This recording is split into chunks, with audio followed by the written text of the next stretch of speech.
Halo teman-teman, pada hari ini saya dan kedua teman saya, yakni Ranking dan Mas Hafid, akan menyajikan video presentasi yakni tentang tren dan peluang masa depan sistem informasi. Jadi, jangan lupa tonton terus ya videonya. Dadah! Perkenalkan, nama saya Nur Aulia Inimaratus Soleha dari Prodi Sistem Informasi dengan NIM 2505102014. Pada hari ini saya akan mempresentasikan tentang dampak dan peluang tren sistem informasi. Halo, perkenalkan nama aku Renkin, mahasiswa Prodi Sistem Informasi dari Universitas PGRI Madiun. Baik, di slide selanjutnya ada dampak dan peluang tren sistem informasi, yakni di poin pertama pengantar dampak teknologi, pengembangan AI, Big Data, Cloud, dan IoT mengubah cara organisasi bekerja. Yang pertama, sistem informasi tidak lagi sekedar alat pendukung. Yang kedua, teknologi menjadi bagian inti strategi organisasi. Yang ketiga, perubahan terjadi di sektor bisnis dan publik. Poin kedua, dampak pada dunia bisnis, yakni penerapan di sektor bisnis retail dan e-commerce. Yang pertama, prediksi permintaan. Yang kedua, personalisasi layanan pelanggan. Yang ketiga, manufaktur. Yang keempat, otomatisasi produksi. Yang kelima, monitoring real-time logistik. Yang keenam, optimasi distribusi. Yang ketujuh, pelacakan rantai posko. Kemudian di poin ketiga ada dampak pada sektor publik, yakni penerapan di layanan publik e-government, digitalisasi layanan administrasi. Yang pertama, kesehatan, ada telemedical, sistem rekam medis digital. Yang kedua, pendidikan, ada learning management system dan analisis data pembelajaran. Kemudian pada poin keempat ada peluang yang dihasilkan, yakni automasi proses kerja, efisiensi biaya dan waktu. Yang pertama, pengambilan keputusan berbasis data. Yang kedua, peningkatan kualitas layanan. Yang ketiga, respon organisasi lebih cepat dan akurat. Kemudian di poin yang kelima ada nilai strategi bagi organisasi, yakni organisasi lebih adaptif terhadap perubahan. Yang pertama, meningkatnya daya saing bisnis. Yang kedua, meningkatkan transparansi layanan publik. Yang ketiga, mendorong investasi keberlanjutan. Yang keempat, membuka peluang modal bisnis baru. Kemudian untuk poin yang keenam ada batas dan catatan, yakni peluang hanya optimal jika data berkualitas, SDM siap secara digital, infrastruktur mendukung, tanpa kesiapan teknologi tidak memberi dampak yang maksimal. Tadi sudah dijelaskan bahwa sistem informasi modern itu membuka peluang untuk berbagai organisasi, namun penelitian juga menunjukkan bahwa di balik peluang tersebut terdapat tantangan dan risiko yang semakin kompleks. Nah, di bagian ini saya akan melanjutkan topik pembahasan, yaitu mengenai tantangan utama sistem informasi di masa depan berdasarkan beberapa studi kasus nyata.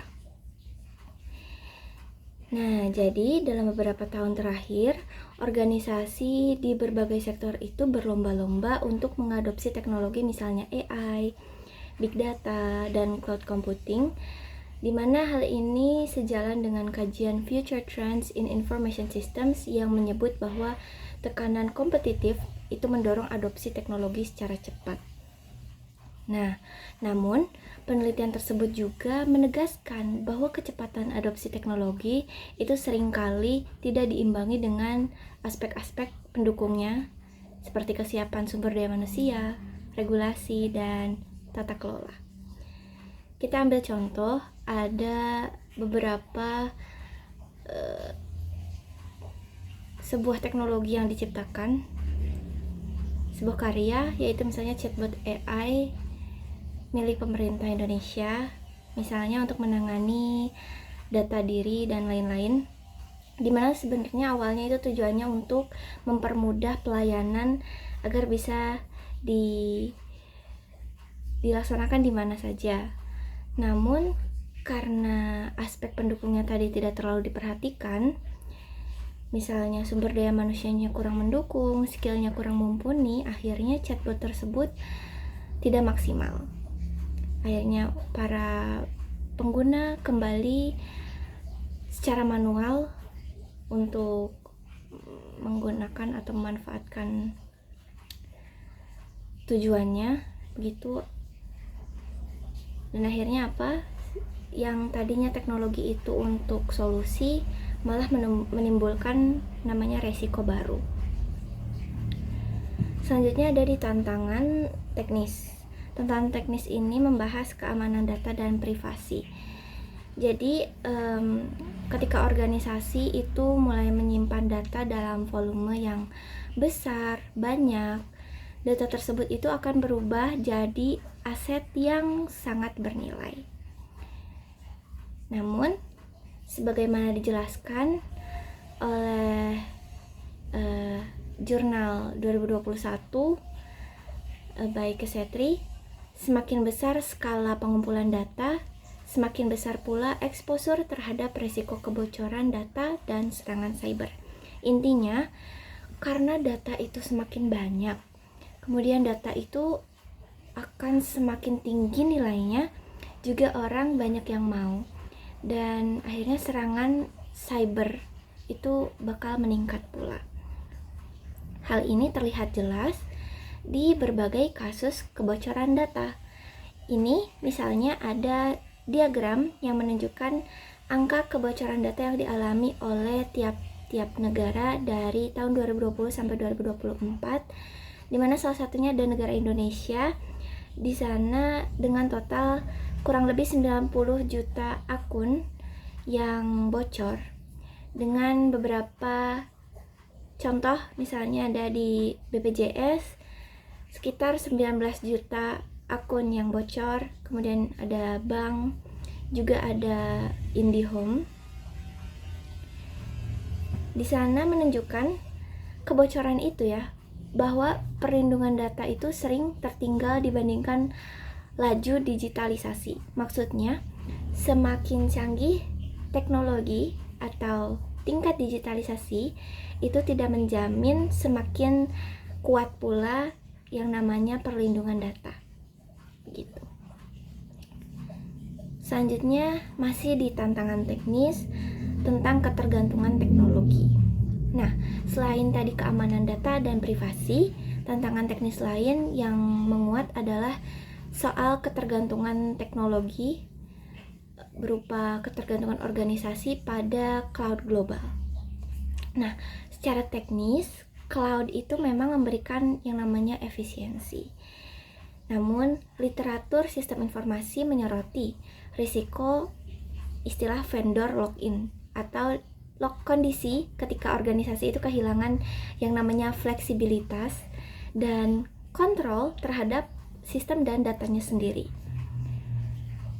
Misalnya, ketika kita menyimpan sebuah data di sebuah cloud luar negeri, kita bakal dihadapkan dengan yang namanya pertanyaan-pertanyaan. Ini bisa diakses oleh siapa saja, kemudian ini data apakah sudah aman, kalau nanti terjadi sesuatu yang berkaitan dengan hukum bagaimana, kayak gitu. Dalam jangka panjang akhirnya ketergantungan ini dapat menimbulkan risiko operasional dan kedaulatan data.